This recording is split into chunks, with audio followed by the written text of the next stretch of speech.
Saya itu pemuja Allah yang serius. Samaan ya pemuja Allah, tapi kan kadang kurang alim. Saya ini pemuja Allah serius. Saya itu kalau ngaji, ya ngaji biasa belajar, itu sering nangis seneng. Misalnya saya baca tadi, Miftahul Jannah la ilaha illallah, lung kunci kok dikasihkan. Kita ini masuk neraka gak pantas, enggak bawa kuncinya kok masuk gitu. Harusnya kita ini masuk surga, kita kan pegang kunci surga, gak pegang kunci neraka. Maka aneh kalau kamu masuk neraka itu aneh. Coba kita pegang kunci surga apa kunci neraka? Tapi kadang teman saya suon rokok anu kunci ini. Karena tidak ada pintunya. Terus saya bilang, kamu kok tahu? Memangnya mau ke sana kata saya. Saya tidak punya rencana tahu neraka. Dan saya meskipun guyon itu serius. Bedanya orang alim sama ndak itu di situ. Kalau orang alim itu guyon itu masih benar, masih serius. Coba saya bacakan ayatnya. Ala inna awliya Allahi la khaufun alaihim wa lahum yahzanun. Terus lahumul busyra fil hayatid dunya fil akhirah. Artinya kalau mungkar nangkir dengan penampilan garang gitu, berarti ada ketakutan apa enggak? Ada. Padahal ciri utama walinya Allah tidak ada ketakutan. Makanya itu termasuk dalilnya Sayyid Muhammad. Tidak semua orang alami seperti itu, karena wali-wali itu la khaufun alaihim wa lahum yahzanun. Wah anak kiai temu karena kerja buat tidur wedek. Iku dresege ora kok pertanyaane tok nak konan santri piye. Lho isen wis kiai dihanjuti mungkar nakir. Malu gak kira-kira? Mesti plengane konan santri piye. Nak jawabannya gampang karena pernah ngajar tauhid. Makanya Sayyidina Ali ini cerita ini ada di kitab Nurul Dzolam. Zaman lihat di kitab Nurul Dzolam karangannya Syekh Nawawi Banten. Itu Sayyidina Ali itu ya, andekan orang biasa mungkin ya agak-agak hasud, tapi ini wali gak boleh kamu katakan hasud. Dia itu mangkal sama Umar. Orang kok setiap orang pernah dibentak. Apa dia berani bentak mungkar nakir? Penasaran dia. Bagaimana kerengnya Umar itu berlanjut enggak gitu kira-kira. Akhirnya minta, ya Allah saya minta kasyaf. Ya karena yang minta Sayyidina Ali karena mau wajah dituruti sama kasyaf. Dilihat Sayyidina Umar pas meninggal itu. Jadi hasud itu ya kadang penting asal baik. Loh betul bahasa Kanjeng Nabi kadang la hasada illa fisnaten. Itu Nabi bahasakan ya hasad. Gus Verson saja yang nafsirkan ghobtoh itu kan gaya-gayanan sebagai ulama. Aslinya Nabi ngendikan itu la hasada illa fisnaten. Ulama yang ganti itu namanya ghobtoh. Wong Nabi sendiri nyebut hasad kok kamu tafsiri ghobtoh. Ya hasad ya hasad. Udah enggak usah ditawil-tawil pokoknya gitu. Kalau sama nggak percaya nggak apa-apa. Kok gitu aja kok repot. Karena sama nggak percaya kemungkinannya dua. Satu nggak ngerti. Dua sama-sama alim. Kan dari awal kalau sama-sama alim kan laisa li alimin ayuqallida aliman akhor. Kita nggak perlu saling mengikuti. Ngapain hasud? Biasa aja. Akhirnya Sayyidina Ali kasar. Pas Umar bangun, setelah mati kan bangun, setelah meninggal bangun. Mungkar nakir datang dengan perang yang sangat garang. Itu digambarkan Sayyidina Ali, matanya itu kal kidril ghali. Kayak apa? Kendil yang apa? Menganga. Wah, seru. Sayyidina Ali senang, paling takut ini Umar. Senangnya bukan main. Wah, ini mesti takut Umar. Biasa. Ternyata enggak, Umar malah bangkit. Woi, mungkar nakir ya. Kamu tahu menghadapi siapa? Betul. Kamu itu menghadapi temannya ahabbal khalqi ilallah. Yang diandalkan temannya bukan dia. Kamu tahu yang kamu hadapi, saya ini teman kekasihnya Allah. Jadi boleh kamu mengandalkan Mbak Virjon. Tapi nanti resikonya mungkar nakir tanya, itu Virjon siapa? Wah itu masalah kan. Makanya syaratnya wali itu harus ma'rufun fis sama. Di langit sudah populer. Makanya dulu ada orang yang saking seninya Abdul Qadir ditanya apa saja jamnya Abdul Qadir Al-Jilani. Itu aman karena beliau populer. Makanya program kita harus populer dulu di langit. Nah, itu nanti kalau dicatut oleh santri-santri nggak apa-apa. Kalau nggak populer nanti ditanya itu siapa? Masalah ini. Umar itu yang dibanggakan itu, kamu tahu saya siapa? Ya enggak tahu, saya ini temannya kekasihnya Allah.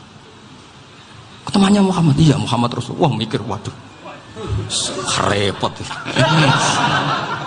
Loh di dunia aja gitu kan, temannya presiden, temannya panglima, apalagi ini temannya Sayyidul Awalin wal akhirin. Di dunia aja bilang temannya presiden, menteri, orang sudah takut, apalagi ini temannya Sayyidul Awalin.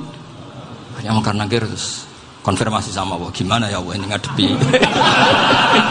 Sebetulnya yang diadalkan itu temannya, bukan dia. Wah, akhirnya sama Allah dibilang, ya bu, ya sama seorang seperti itu bu yang sopan. Terus semenjak itu mungkar nakir itu nggak selalu berpenampilan seperti itu, sangat. Jadi semoga itu konsisten sampai nanti. Jadi kamu kalau ingin nggak takut mungkar nakir, jadi wali dulu. Karena syaratnya tadi hanya wali sing la khaufun alaihim walahum yahzanun lahumul busyra fil hayatid dunya fil akhir. Jadi orang itu kalau ngaji itu harus khatam. Jangan semuanya kena pertanyaan. Dan kalau semuanya kena pertanyaan nanti repot. Kalau Nabi Muhammad ditanya waman Nabi juga. Nabimu siapa? Lu kan terus jadi aneh. Jadi makanya ngendikane Sayyid Muhammad semua ulama lah, enggak ada am kecuali ditaksis. Kecuali sifatnya Allah. Misalnya bikulli syai'in alim ya benar-benar bikulli syai'in. Tapi kalau am semuanya pasti ada taksis. Meskipun dalam muhawarah muhadasah biasa. Misalnya contoh gampang, istri kamu baru seneng kamu, mas nak pengen apa-apa itu lapor aku, gak apa-apa mas, mesti aku seneng gak sama lapor. Iku dia aku pengen wayo. Wah langsung jadi apa wae. Mesti apa wae maksudnya kecuali itu gitu. Padahal kalau ngomong mas sampean ingin apa saja tak dukung. Sampean bilang pengen iku wayo. Kira-kira disetujui apa enggak? Sama seperti kita kalau punya teman akrab, wes nang omahku gak apa-apa, anggap aja omahmu dhewe. Terus mlebu-mlebu kamar. Jadi tidak ada am kecuali ditaksis. Artinya kalau ada cerita bahwa orang mati pasti ngalami ditanya mungkar nakir, itu pasti ada am yang ditaksis. Itu pasti juga dialami para anbiya, para auliya. Karena ciri utama wali itu la khaufun alaihim walahum yahzanun. Kemudian saya yang mau cerita ya, supaya sampean bisa menghadapi dunia global ini, tak bawa tafsir Munir termasuk tadi. Ini saya baca ini karangannya Syekh Nawawi, karena tadi kata Mbah Firjon ngaji itu harus sama orang yang bersanad. Saya ini kalah sama beliau itu berkali-kali. Secara nasab saya harus manggil Mbah. Secara silsilah ilmu saya juga kalah lagi. Saya sering disewani sama cucu-cucu Syekhona Khalil. Kiai Siddiq itu termasuk murid dekat beliau, Syekhona Khalil. Kalau itu berarti kan Gus Firjon, Ahmad, terus Mbah Siddiq. Mbah Siddiq ngaji Syekhona Khalil. Syekhona Khalil itu pernah ngaji langsung sama Sayyid Zaini Tahlan. Berarti beliau dari Sayyid Zaini Tahlan itu baru generasi kelima. Sementara saya itu sudah ke-7 atau ke-6. Saya, Mbah Mun, Mbah Karim misalnya, Mbah Hashim, Mbah Mahfud Termas, Sayyid Abi Bakar Sato yang ngarangnya Anatul Thalibin, baru Sayyid Zaini Tahlan. Berarti saya ke-7, kalah lagi. Tapi untuk jadi wali biasanya cepat saya. Karena syaratnya jadi mbah itu ngalah demi putu. Jadi kalau beliau ngotot, saya dulu Gusti, saya mbahnya. Wah itu mbah yang nggak baik. Pasti jatahnya dikasihkan apa? Cucunya dulu. Makanya Abdul Muthalib itu orang yang dapat wangsit, tapi yang jadi nabi itu cucunya. Jadi dalil saya banyak. Sebenarnya Abdul Muthalib itu sudah sering dapat wangsit. Karena saya bahasakan wahyu, Nabi yang protes, enggak Nabi kok dapat wahyu. Tapi sebetulnya Abdul Muthalib itu masyhur. Kalimat-kalimatnya menunjukkan bahwa beliau itu sudah dapat wahyu kalau nanti cucunya itu jadi apa? Nabi. Makanya senangnya bukan main Abdul Muthalib sama Rasulullah. Putu seneng, mbah seneng putu. Jadi mungkin, jadi sampean enggak usah protes loh. Yang jadi wali kok cucunya. Loh, betul. Dulu Mbah Hamid Pasuruan itu kalau Mbah Ahmad Siddiq ke sana, Mbah Hamid Pasuruan kalau manggil Mbah Ahmad Siddiq itu paman. Tapi pamannya minta ijazah ke ponakan. Apa ya gara-gara itu memang. Kalau itu masih berlaku, apa? Ngalah tadi. Kayaknya masih apa? Hawane masih. Karena melihat tren-tren langit masih gitu kayaknya masih. Masih itu. Ya. Tapi mbahnya tetap dapat jatah, tenang saja nanti. Tapi memang sebaiknya mbah itu legowo. Rasulullah Muhammad SAW itu terkenal min dzurriyyati Ibrahim. Tapi kata Rasulullah, ana dakwatu Ibrahim wa bisyaratu Isa. Aku nganti ngene iki barokah dongane Nabi siapa? Ibrahim. Jadi dongane Nabi Ibrahim nggih tiba teng putu. Jadi banyak bukti bahwa jatuhnya ke putu gitu. Tadi saya di kamar sama beliau berduaan. Nih Mbah sing dadi wali di sini. Aku Mbah. Cocokan tadi. Nah, kenapa saya akhir-akhir ini gulirkan daftar wali? Kenapa? Saya ini resah ya. Orang sudah ingin dicintai pejabat, dicintai tetangga, dicintai teman. Tapi kadang-kadang orang lupa lagi dicintai Allah. Makanya saya meskipun guyon, tapi ini amdan, bukan sahwan. Supaya orang punya cita-cita lagi jadi wali, ingin dicintai Allah. Kita ini terlalu lama ingin dicintai makhluk. Mbok ya naik kelas sedikit lah. Ingin dicintai Allah Subhanahu wa Ta'ala. Meskipun saya guyon, tapi tadi guyon saya tuh lebih serius ketimbang serius Anda. Karena tak pikir. Saya tuh kalau pergi itu seneng ngebis, bukan karena saya tidak punya mobil, tapi saya sering mau butuh itu supaya gak diganggu. Karena saya tuh harus punya waktu sendiri. Kalau bis kan ketemu orang nggak kenal. Tapi sekarang ya agak susah, banyak yang kenal. Dan susahnya lagi nggak minta ijazah, minta foto. Repot tuh. Mau dibenci itu umatnya Rasulullah Shallallahu Alaihi Wasallam. Mau disetujui itu sanatnya mana? Kalau ketemu orang alim minta apa? Foto. Itu nggak ada sanatnya. Nggak tahu saya itu mazhab dari mana itu. Ya mazhab milenial yang jelas itu kan. Ini tak baca ya biar dapat. Karena ini kenangan saya sama Mbak Ahmad Siddiq. Saya masih ingat betul beliau ngisi hallnya Mbak Abdullah bin Umar, berarti abahnya Mbak Hamid. Karena mbak saya itu Fatimah binti Khalid bin Umar. Kalau Mbak Hamid itu Hamid bin Abdullah bin Umar. Itu saya masih ingat betul zaman itu Mbak Hamid setiap hall di Lasem itu rawuh dan saya derek mbah saya karena masih misanan datang ke Lasem. Itu beliau pas itu ngisi sama Mbah Mun. Mbah Mun masih muda, Ki Ahmad Siddiq sepuh senior. Itu beliau cerita bahwa dulu ketika Indonesia dijajah Jepang itu para kiai mimpi dibacakan ayat Ghulibatir Rum fi adnal ardi wa hum min ba'di ghalabihim salim. Terus ada kiai yang tanya, takwilannya gimana? Ya nanti Jepang pulang bukan karena kita yang mengalahkan, tapi Jepang ada yang mengalahkan sendiri meskipun tidak kita. Kayak dulu Faris tidak dikalahkan Islam tapi dikalahkan Romawi, tapi yang senang umat Islam. Wa yauma idzi yafrahul mu'min.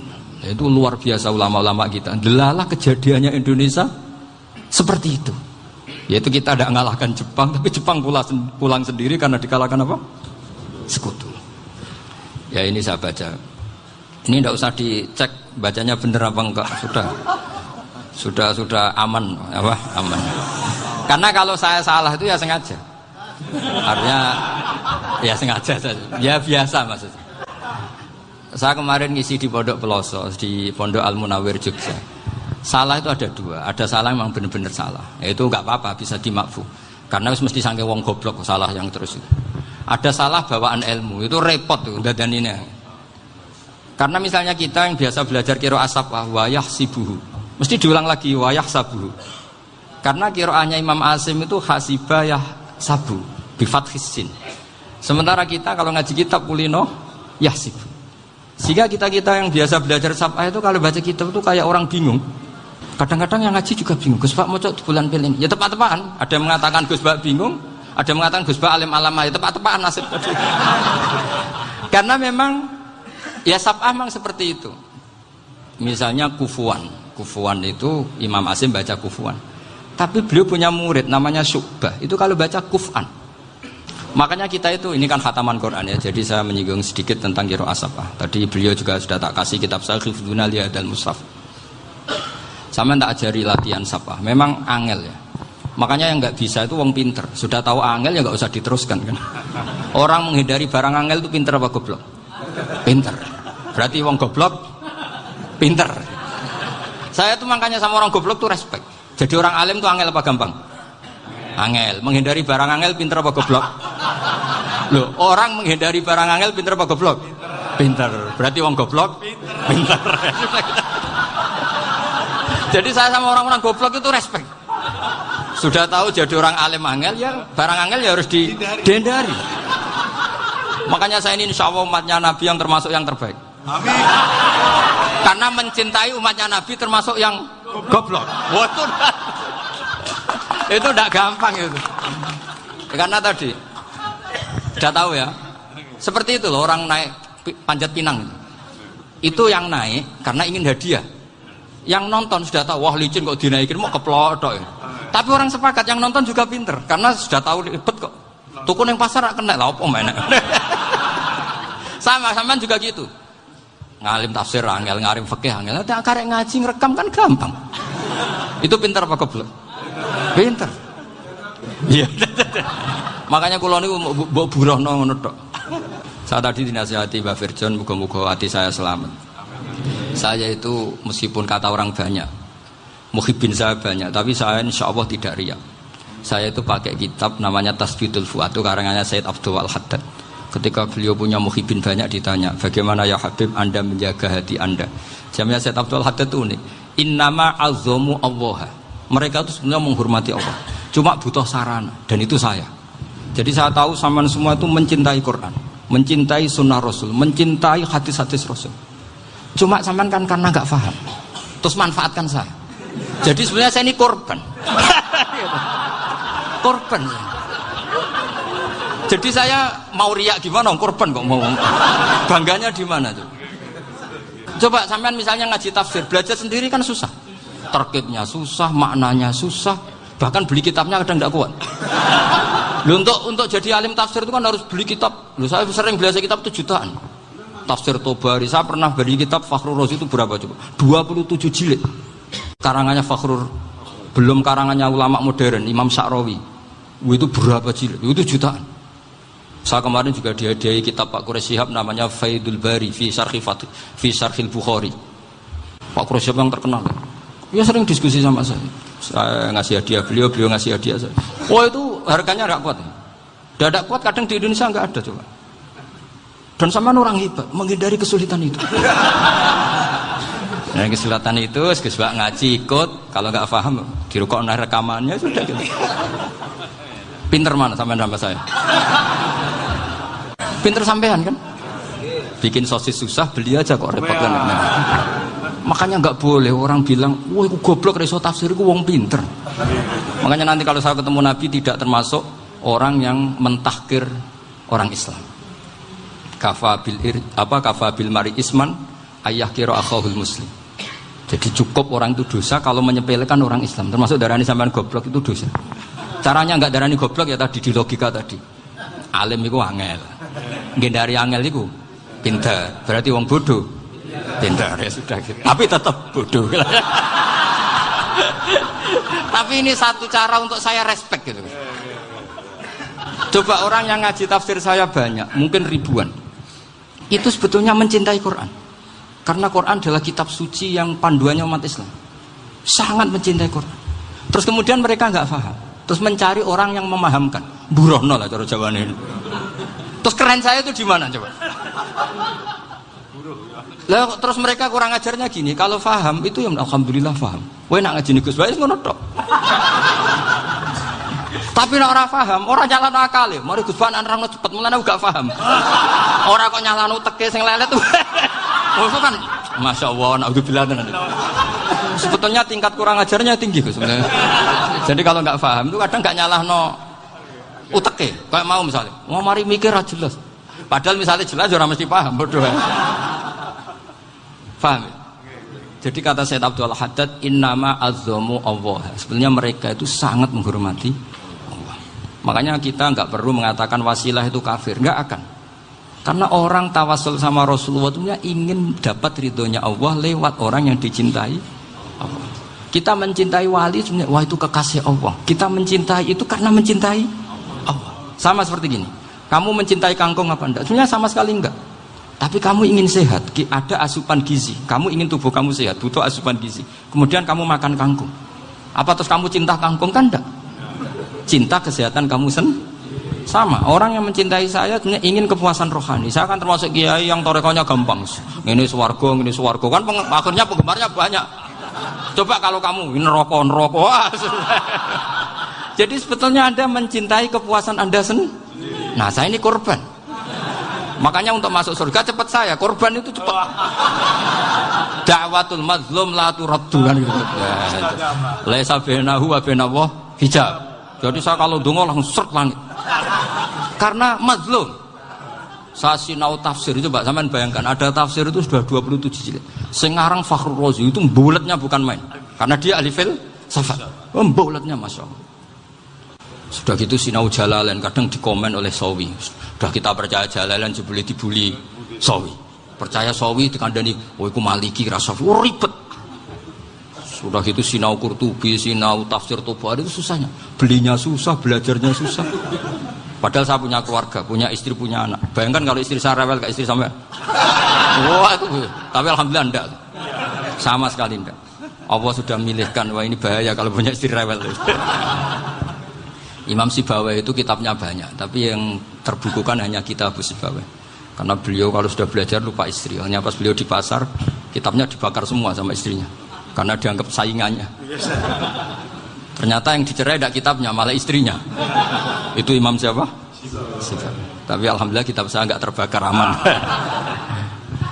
Saya teruskan ya. Jadi untuk menjaga riya dilatih innama azzamu Allah. Sebenarnya mereka itu menghormati Allah. Sehingga wasail-wasail itu sebenarnya nggak pernah jadi subjek pelaku utama, enggak. Tetap Allah.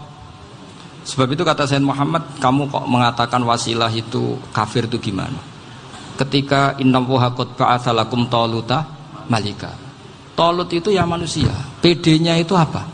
Inna ayata mulkihi ayyatiyakumut tabut fihi sakinatum mir rabbikum wa baqiyatum mimma taraka alu Musa wa alu Haruna tahmiluhul malaikah. Jadi beliau PD itu kalau bawa sunduk semacam peti sakti, sing di situ ada baqiyatum mimma taraka alu Musa wa alu Haruna tahmiluhul malaikah. Ya kayak semacam jimat. Tapi saya bukan mensyariatkan jimat enggak, karena nanti banyak penjual yang pembohong juga gitu loh. Cuma cerita, kamu tidak usah mengatakan kafir. Dulu Talut PD-nya kalau bawa sunduk semacam peti kesaktian yang di situ ada baqiyatum mimma taraka alu Musa wa alu Haruna tahmiluhul malaika. Sehingga Khalid bin Walid meskipun beliau sahabat dan menyaksikan wajah Rasulullah SAW, itu bawa sya'aratun min sya'aratihi Rasulullah SAW, bawa rambutnya Nabi. Perang kemana-mana itu diletakkan di pecinya. Nanti sama tanya lagi, masa pakai peci Khalid bin Walid ini? Wah panjang, sampai itu repot. Sampai tak warai ngaji usul fikih. Usul fikih itu kalau ngaji itu ada istilah tangkihul manat. Ini mesti ini wilayah yang kita bisa berdebat sama Mbah Firjon. Dulu itu musuh saya karena saya makili Anwar, beliau makili Peloso. Tapi tahu-tahu kalah tua terus saya mengundurkan diri. Di fikih itu ada istilah, ada tangkihul manat, ada tahqiqul manat, ada tangkihul manat. Tangkih itu kira-kira gini, lafadz hadis itu dibuang sekian untuk tahu bahwa itu madarul hukmi. Misalnya gini, tak beri contoh paling gampang. Sama harus paham, kalau nggak paham nggak pinter-pinter. Ja'a a'rabiyun ila Rasulillah sallallahu alaihi wasallam. Ya karena ini menghormati Mbah Ahmad Siddiq, saya orang alim, jadi ngaji ini tetap ada suasana alim. Ya harus ada suasana alim. Nggak perlu jadi orang alim tadi, susah. Sudah ngindari susah itu pintar. Sudah itu aja. Jadi orang alim susah, ngindari barang susah pintar. Berarti orang tidak alim pintar. Nah, meskipun tetap sudah itu pegangi sampai mati nanti. Loh, jadi orang alim itu repot. Itu kata Imam Ghazali, kalau orang alim kalau masuk surga itu sama Allah nggak boleh. Kif, kamu nggak boleh langsung masuk surga. Coba cari umat kamu, syafaati dulu. Lah saya takut nyari sampean nggak bisa kembali. Saya tidak punya rencana itu. Pokoknya mau masuk. Boleh sampean kuaduan. Aduan balik raroh dewe, wah repot nanti saya. Berat jadi orang alim itu berat. Ya saya teruskan ya. Ada tangkihul manat. Ja'a a'rabiyun ila Rasulillah sallallahu alaihi wasallam. Faqala ahlaktu wa ma ahlakaka qal waqa'tu imraati fi nahari Ramadan. Ya sidang kita, saya ini rusak ya Rasulullah. Kenapa? Karena saya menjima istri saya fi nahari Ramadan. Terus kata Nabi, kamu harus bayar kafarah. Napa Nabi kafarah? Puasa 2 bulan. Wong baru 1 hari aja terjadi gitu kok disuruh puasa 2 bulan. Ya tidak kuat ya Rasulullah. Baru berapa hari saya puasa aja kecelakaan seperti itu. Apalagi kalau sampai 2 bulan. Tidak ya Rasulullah. Ya sudah kalau gitu kamu pertama ngasih makan apa? Itqu raqabah kan, pertama merdekakan budak. Tapi kan sekarang nggak ada budak makanya terus sekarang langsung puasa. Wah ini nggak bisa semua. Ya sudah ngasih makan orang 60. Kasihkan siapa ya Rasul? Ya orang fakir. Saya ini paling fakir. Di kampung saya ini orang paling fakir. Jadi mulai dulu orang fakir itu hubungan suami istri itu paling lancar. Mulai dulu. Makanya orang fakir itu anaknya banyak. Karena hiburannya hanya itu. Wong Ramadan aja. Coba mau ke ATM nggak punya uang, mau antri di bank nggak punya, mau apa coba? Itu mulai dulu. Ini sanatnya mutasil. Wah, akhirnya sudah sanksinya kan tadi ya idku raqabah atau puasa 2 bulan berturut-turut atau ngasih makan 60 orang miskin. Lalu kata ahli usul fikih, kata Arabi dibuang, nggak menjadi catatan hukum. Orang kota pun kalau melakukan itu juga kena sanksi yang sama. Imro'atau juga dibuang. Andai kan itu dilakukan untuk amatnya juga ketentuannya sama. Nah sekarang perdebatan antara Imam Syafi'i dan Imam Malik begini. Sekarang pertanyaan gini, jima istri itu hukumnya boleh apa haram? Boleh kan? Lalu kalau ada orang tanpa udzur kemudian makan siang-siang, cara Imam Malik hukumnya sama, harus kena sanksi yang sama. Karena sama-sama hadku hurmati Ramadan bi ghairi udzrin syar'iyyin. Sama-sama merusak hukum Ramadan tanpa udzur syar'. Lo jima itu tidak zina. Kan hukumnya jaiz. Nah, sekarang makan hukumnya jaiz, harusnya juga kena ketentuan yang sama. Cara pikirannya Imam Malik. Nah, alhamdulillah Imam Syafi'i gak setuju. Wah, cara setuju repot. Bahkan orang-orang Syafi'i sudah punya khilaf, kalau gitu minum dulu. Iya, biar gak kena. Iya, biar iftarnya pakai minum. Setelah minum baru jima kan. Ya. Ini sudah menyiapkan khilafnya. Ini khas Syafi'i ini, bongsong rekayasa hukum. Nanti bisa belajar jauh cara ngakali hukum. Makanya guyonan yang masyhur Gus Dur itu gitu. Ada seorang kiai atau Gus lah, ya punya salah, namanya manusia kan punya salah, entah cangkruk entah apa, pokoknya punya salah. Ada wartawan yang ngiranya semua kiai itu orang suci, sehingga tanya sama Gus Dur, Gus itu ada kiai kok, ya pokoknya salah lah. Tapi jangan bayangkan dosa besar, enggak, kecil-kecil aja. Itu gimana itu? Padahal kiai kan orang suci. Jawabnya Gus Dur lucu. Ya justru yang boleh salah itu para kiai. Kalau kamu nggak boleh. Loh, kok bisa Gus? Karena mereka tahu caranya tobat. Repot. Kalau kamu nggak tahu caranya. Sama pelanggaran hukum itu ya harus pakar-pakar hukum. Ya. Itu yang tahu caranya rekayasa. Kalau kamu ya kena pasal kan ya. Jadi kamu jangan niru saya ini punya sekian cara untuk nah, itu namanya khilaf. Makanya kata Sayyid Muhammad, kamu tidak usah anti khilaf, karena Abu Hanifah itu membolehkan khilaf, kitabul khiyal. Yang penting kamu soleh dulu, setelah soleh nanti Allah maklumi. Soleh dulu, syaratnya soleh dulu. Kalau tidak soleh jangan. Contohnya gini, ada orang mau puasa lemes sekali, mau makan, gampang. Kalau langsung makan kan kayak hadku hormati Ramadan biwari udrin syar'iyyin. Aku langsung mau jembera sowan Mbah Firjo. Sudah status saya apa? Musafir. Nah, sudah berangkat aja sampai Tuban makan. Nanti kalau nggak jadi ya nggak apa-apa sudah. Kan mulai pergi sudah musafir. Saya tidak tahu nanti malaikat tertarik gebuki nggak tahu. Tapi itu ada khilafnya. Asal soleh. Karena kata Sayyid Muhammad dan semua kitab mengatakan itu. Kalau sama nggak tahu ya kebablasan. Nabi Ayub, yang terkenal Gudiken itu siapa? Ayub ya. Itu yang Israiliyatnya akan seru. Gudiken dikukur bek kreweng itu terlalu lah kalau itu. Untuk kreweng konti ning Arab ora ono kreweng itu sudah masalah itu. Singkat cerita, Nabi Ayub ketika diasingkan kaumnya itu kan nggak punya sumber makanan. Lah orang lelaki itu mulai dulu egois. Istrinya Nabi Ayub itu cantik sekali. Udah cantik, rambutnya bagus. Makanya kamu nggak usah tanya kenapa istrinya kayak banyak yang cantik. Ya, warasatul anbiya, nggak boleh gitu. Kalau nggak cantik ya warasatul anbiya dari segi balak. Istrinya Nabi itu semuanya cantik. Nggak usah tanya sebabnya apa, pokoknya gitu, semuanya cantik. Singkat cerita, beberapa kali istrinya Nabi Ayub itu kerja demi bisa nafkahi Nabi siapa? Suatu saat itu tidak ada pekerjaan yang cukup untuk beli roti. Satu-satunya peluang dapat rezeki itu putrinya raja itu rambutnya berondoli. Terus ada sayembara siapa yang rambutnya bagus mau dibeli. Sampai rambutnya istrinya Nabi Ayub itu dijual. Nabi Ayub tersinggung karena itu mengurangi kecantikan. Jadi lelaki mulai dulu gitu. Udah nggak urun kalau istrinya nggak cantik itu komplain. Itu khasnya lelaki. Jadi kalau kamu gitu ada sanadnya juga, tenang saja ya. Komplain ya pegawaian itu. Saking mangkelnya Nabi Ayub terus ngendikan la adriban naki mi'ata sautin. Kamu akan saya pukuli dengan mi'ata sautin atau dengan 100 jambuan. Atau mi'ata dikhtin atau mi'ata apalah sesuai konteks zaman itu. Engko namuni pecut tuku konti kok ribet lagi. Singkat cerita, akhirnya ketahuan bahwa istrinya menjual itu demi Nabi Ayub. Allah nggak ridho kalau kekasihnya yaitu istrinya Nabi Ayub wis perjuangan kayak gitu malah kena hukuman. Tapi Allah juga nggak ingin kekasihnya yang bernama Ayub melanggar sumpah. Padahal beliau sudah sumpah, wallahi demi Allah nanti tak pukul dengan 100 kali. 100 kali dengan lidi lah misalnya, contoh yang gampang tuh lidi. Akhirnya sama Allah dikasih satu solusi.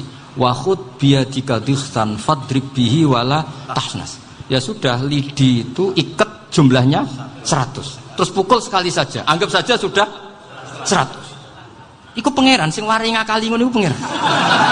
Tapi syaratnya soleh. Syaratnya soleh. Jadi kalau kamu anti khilaf berarti anti ajarannya Allah di ayat itu. Wa khud biadika dikhsan fadrib bihi wala tahnas. Itu dulu ada, ini cerita di Ithaf. Ini cerita terakhir, ini sudah, sama jangan nama sudah. Terus pengumuman tadi, yang nggak pernah sepuh ngutang saya itu haram. Karena tadi saya punya kewajiban di rumah yang bisa menggugurkan ya kewajiban yang lebih besar. Lebih besar itu ya tadi, bisa pernah guru, pernah sepuh. Yang jelas nggak umur. Umur sampean menangkap itu, tua-tua serepot itu. Ada raja itu ganteng kaya, senengannya nikah perawan cantik. Itu semua kampung mesti kenal. Mungkin digilir atau gimana pokoknya. Suatu saat ada pemuda suka sama perempuan yang di kampungnya, cantik sekali. Kemudian pemuda ini ternyata pekerja di kerajaan itu. Tiap hari ditanya, oh itu yang di kampung yang cantik siapa? Mau saya nikahin gini. Wah bahaya, ini saingannya raja. Jadi yang dibidik pemuda tadi itu saingannya. Si raja ini orang yang namanya raja kan gengsinya tinggi. Kaifatang kihuha wa qad ra'aitu qad qabbalaha rajulun. Kok mbok nikah piye? Saya itu pernah melihat dicium lelaki. Wah, gak mau.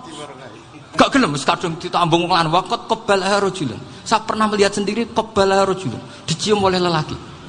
Wah, sudah gak minat raja langsung gak keren. Suatu saat pemuda tadi nikahi perempuan itu. Rajanya marah-marah, kamu lelaki gak punya harga diri gini.